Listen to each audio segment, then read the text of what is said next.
Today, I'm going to show a 2003 horror, mystery, thriller film called Gothica. Spoilers ahead. Watch out and take care.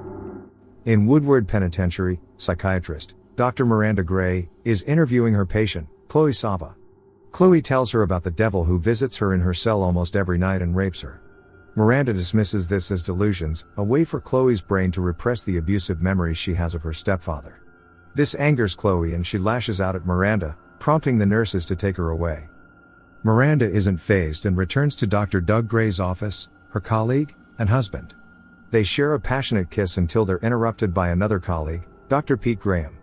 Doug leaves for the day while Miranda works overtime. Her workday ends with a stormy night as Pete accompanies her to her car. She takes her usual route home but is forced to take a detour because of a sinkhole. She turns left and crosses a small white bridge. Miranda suddenly spots a girl in the middle of the road, causing her to crash her car. She's unharmed and approaches the girl in the pouring rain, offering to help her. The girl only looks at her and then she grips her face. Miranda screams as the girl erupts into flames before she passes out. When Miranda wakes up, she's in an observation cell in the same penitentiary she worked at. Feeling disoriented and having no memory of last night, Miranda goes wild, thrashing her room until the nurses manage to sedate her and call Dr. Graham. Pete then reveals to her that she's been in the cell for 3 days and asks her about the last thing she remembers. Miranda recalls her last night to Pete and tells him about the girl she saw. He tells her that it's impossible because there was no girl at the scene, and then he slowly reveals to her that her husband, Doug, is dead and Miranda has been accused of his murder. She breaks down and Pete pins her down on the bed while the nurses try to sedate her again. The next morning, Miranda finds herself in the penitentiary's cafeteria, surrounded by her former patients. Chloe taunts her by tossing a newspaper clipping to Miranda. She opens it up and gasps at the front page article confirming her worst fears. Later that night, she wakes up and hears someone breathe onto her cell's glass door. She jumps back as the words, "Not alone," appear on the misty glass. Unable to accept her new reality, she huddles into a corner and concludes that she must be dreaming. When Miranda opens her eyes, it's already morning. She's directed to the showers where she bathes with 20 other women. She then hears Chloe taunting her. She turns around and sees the girl she saw on the road. Miranda is terrified but the girl catches up to her and digs her nails into her arm. The other patients, frightened at her erratic behavior, run away, leaving her bloody and alone on the tiled floor. At the infirmary, Pete still thinks of her to be deluded and checks her vitals. Trying to make sense of things, Miranda gets Pete to admit his true romantic feelings for her, but he insists that he's just trying to help her. Miranda tries reaching out to another colleague, Dr. Phil Parsons, but he's reluctant to help her. Miranda is then taken to her lawyer, Teddy Howard. Teddy informs her that the evidence is so overwhelming that they have no choice but to plead for temporary insanity. Sheriff Bob Ryan, Doug's best friend, joins their meeting but quickly loses his temper. He accuses Miranda and flashes the gruesome crime scene pictures in front of her. She trembles and notices that her cuts are bleeding again. She takes off the bandage and sees the words, "Not alone," etched into her skin. Her eyes then go down towards the photos and see the same words, painted in blood on their bedroom door. Miranda has another breakdown and is quickly sedated by the medical staff. Pete takes her the next morning to see Dr. Parsons. Miranda tells the two doctors that she was there when Doug was killed but insists that she wasn't alone. As she tries to convince them, she spots a framed picture behind Dr. Parsons. Miranda is shocked as she tells them that this was the girl she saw that night.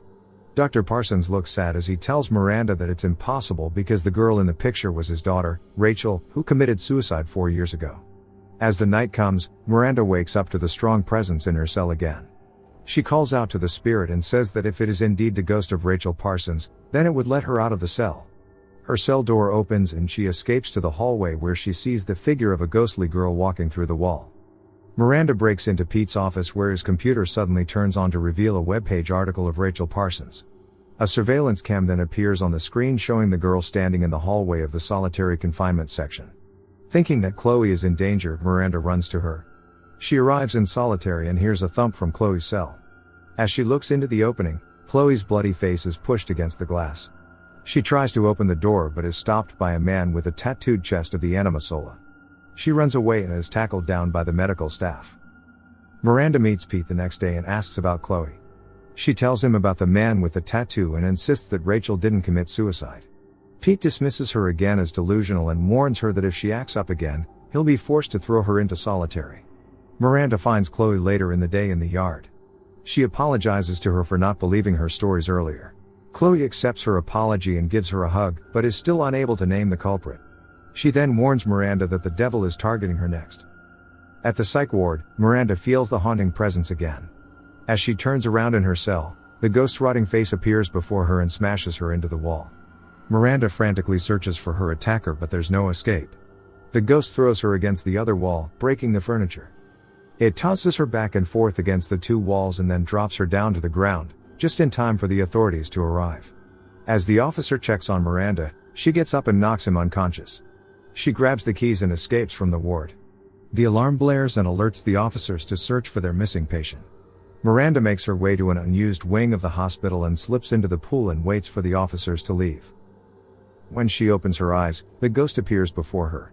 She screams and runs away, finding herself under the desk of one of her officer friends, Joe. Joe helps her escape by giving her his car keys. Miranda takes off quickly in his car and is shocked as she catches a glimpse of the ghost in her rearview mirror. She's driving too fast and sees the approaching truck at the intersection, but when she steps on the brakes, it doesn't budge. Terror rises up to Miranda's throat as she slams her foot on the brakes. Her car narrowly misses the truck and she lets out a deranged laugh. She crashes through the road signs and stops just before she falls into the sinkhole. In a fit of anger, she yells at the backseat, demanding the ghost what it wants from her. The radio turns on, giving her a hint. Miranda arrives at the home she once shared with her husband just as the porch lights turn on. As she surveys the house, she sees the dried bloodstains on the carpet. The memories come rushing back to her as she remembers carrying a bloody axe and towering over her cowering husband. But the memories don't feel like they belong to her. It felt like she was possessed. She reaches the bathroom and looks at the mirror. She watches as her own face contorts into an unrecognizable figure and realizes that the one who killed her husband was not her, but the vengeful ghost of Rachel Parsons. Miranda sobs in their bedroom, cradling the picture she has of Doug. The ghost gives her another sign, telling her to go to Willow Creek. As dawn breaks, Miranda arrives at their country house. She inspects the house, but it's empty. She enters the barn as well, but only finds broken and rusty farming equipment. As she's about to leave, a glimpse of a video camera box catches her attention. She then spots a secret entrance to the basement. Downstairs, Miranda turns on the lights, gasping in horror as she sees the bed, chains, boxes of drugs, and video equipment. She plays back one of the tapes and is petrified at her husband's secret. It turns out that Doug was living a double life, kidnapping, torturing, raping, and killing women. She hears footsteps upstairs and is about to escape when a police officer catches her. Another woman emerges from the depths of the basement, grabbing Miranda with her bloody hands. The woman turns out to be Doug's latest victim, Tracy Severs. Miranda is then brought in for questioning. She gets a chance to talk to Dr. Parsons, and tells him about her experiences with Rachel, concluding that Rachel must have been one of Doug's victims. She tries to relate the same theory with Pete, but he dismisses her yet again. As she spends the night in her cell, she demands to talk to Sheriff Ryan, but he is unavailable.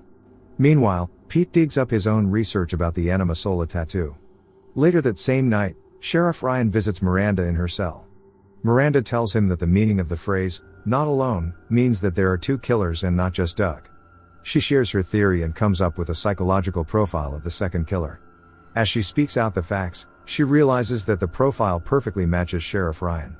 She then concludes that the only reason he was so willing to talk to her was because he was trying to cover up his own tracks. Sheriff Ryan realizes that Miranda is onto him and smashes her against the wall. She rips his shirt open, revealing the anima sola tattoo on his chest, confirming that he was the man she saw in Chloe's cell. Miranda manages to escape his grasps and climbs up the stairs.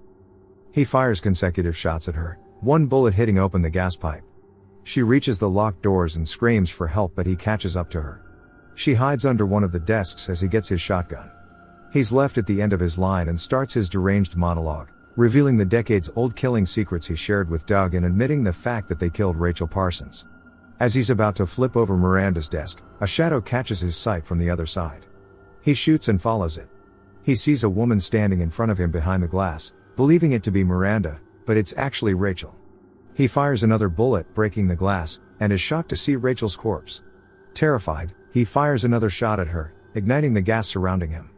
He's pushed back by the explosion and is engulfed in flames. As he turns around to face Miranda, she aims a gun at him and takes the final shot. She runs to the door just in time to meet Pete, who looks relieved to see her alive and apologizes to her for not believing her before. A year passes and Miranda's charges are dropped. She's walking the city streets with Chloe, who has also been released, and they have become good friends. She helps her hail a taxi and they bid each other goodbye. Miranda walks the streets alone and sees a boy in the middle of the street. She reaches out to him as he's about to be hit by a vehicle, but the apparition disappears.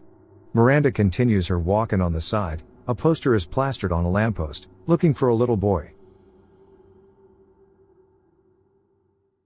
Subscribe to watch more videos like this. Turn on notifications. And leave a like, it really helps the channel out. Thank you for watching.